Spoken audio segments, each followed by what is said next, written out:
Oh wait, we're back. We're back with Cosmos. Oh, nice. Cosmos is here. Ah, This is a good one. Kelazhur, TLO. Man, just back to back intenseness. I'm out of water here, but I don't need it.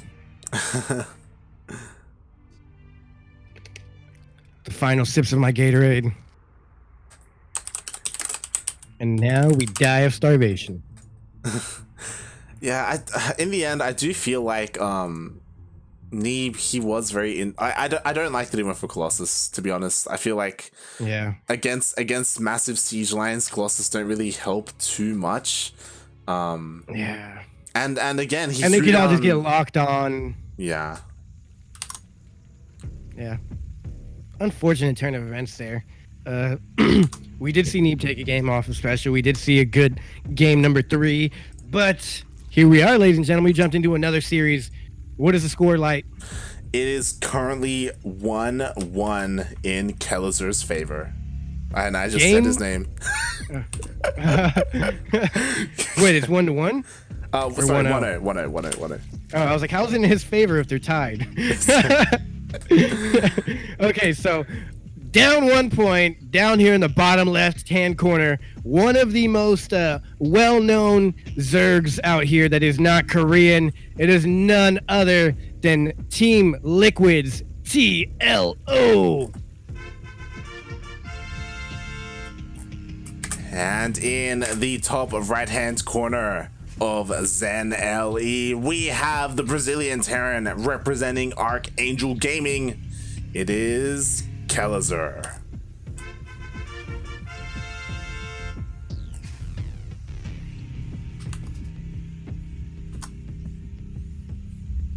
All right.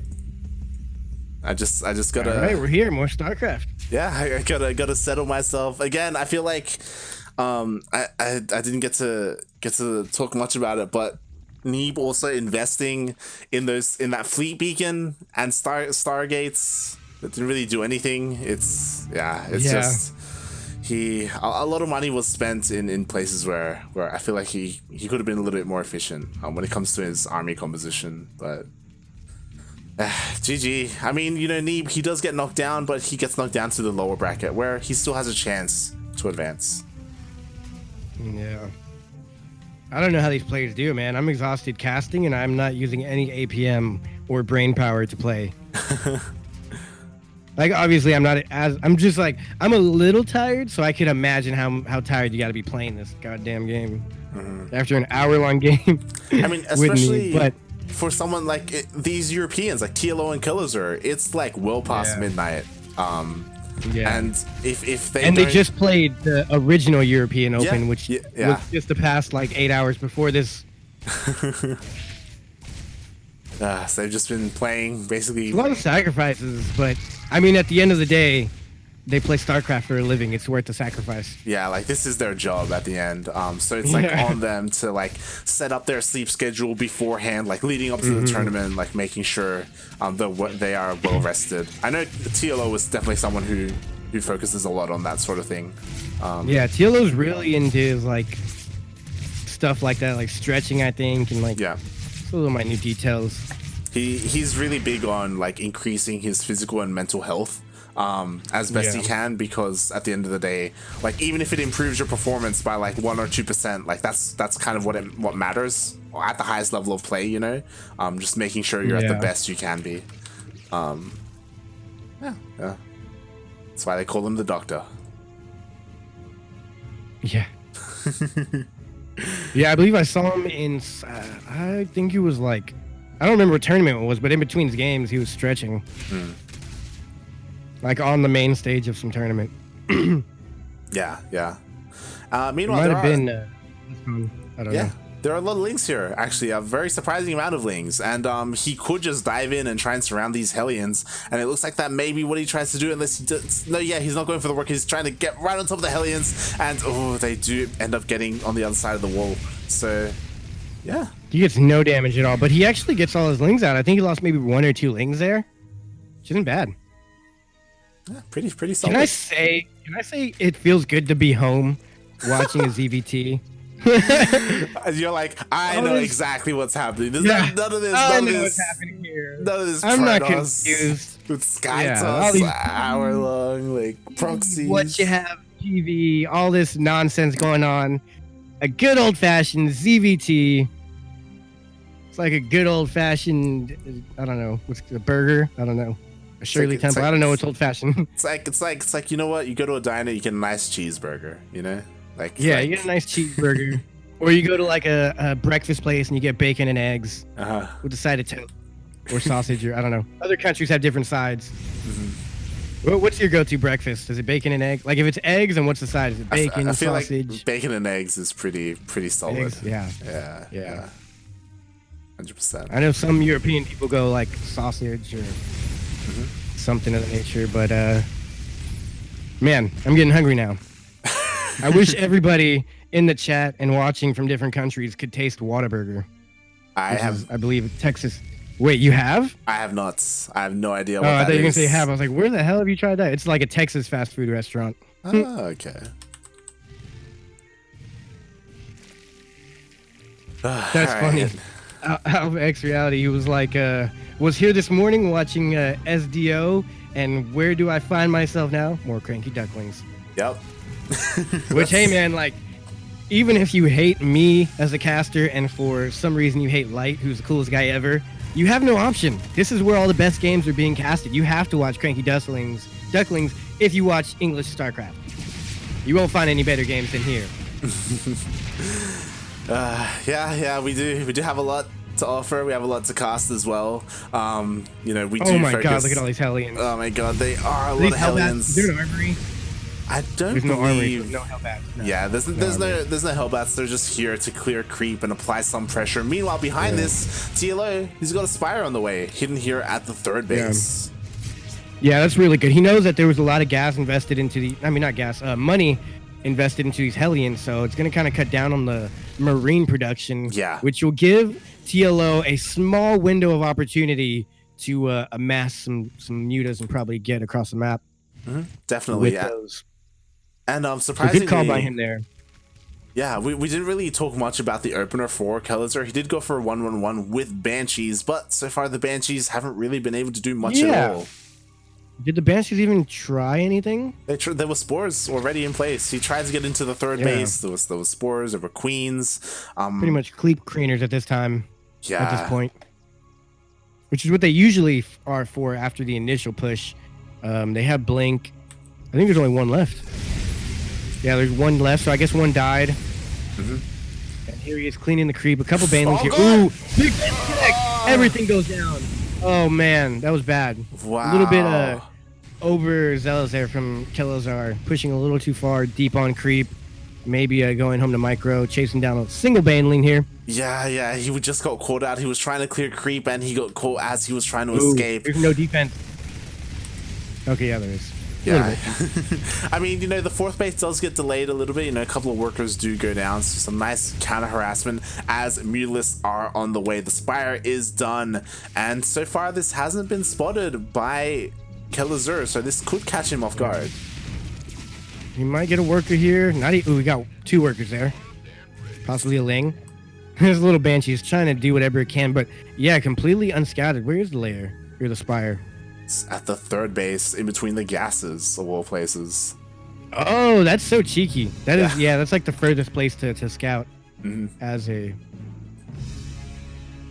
Terran. Meanwhile, I do like that TLO, he is mining up the center. Yeah, what?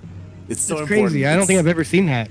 Yeah, like it'll help so much when it comes to trying to surround the army with Ling Bane. It honestly is super clutch, but I don't know why I don't ever see that. But here we go, big engagement. Baneling connecting, taking out all the bio.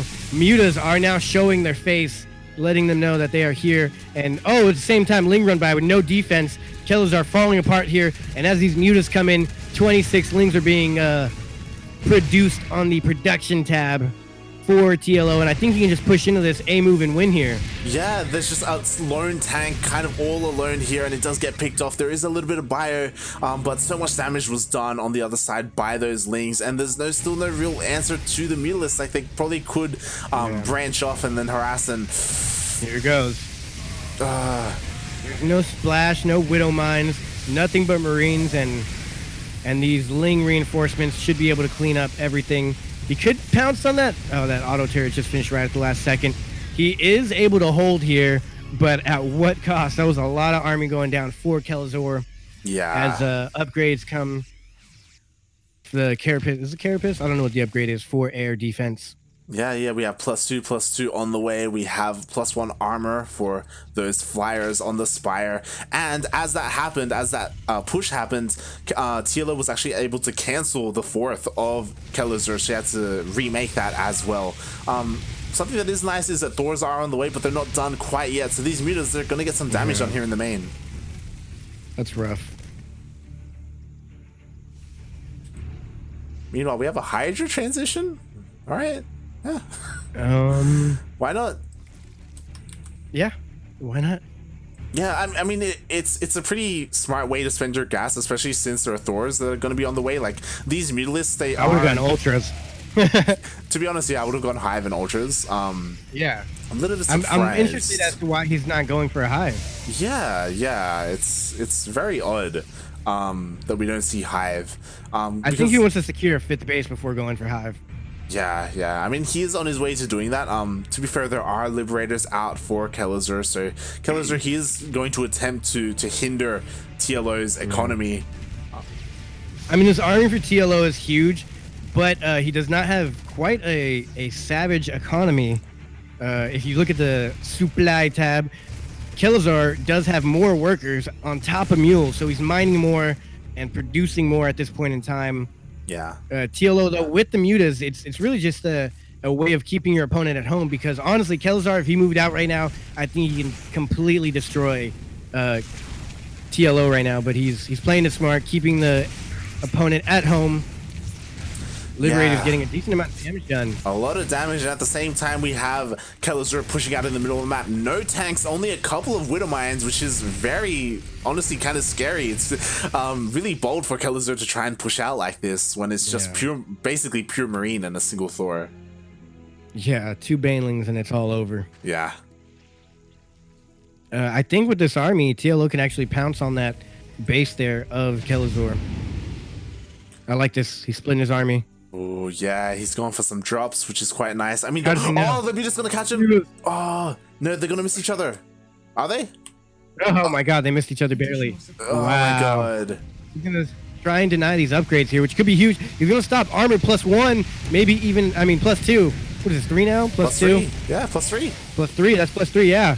Denying +3, but he didn't get the attack. I think attack is a little more important than armor, but hey, he'll take what he can get. Oh, at the same time, the drop got picked off by the Hydralisks. Oh my God, completely picked off. And I think that's a game changer here for Kelazhur.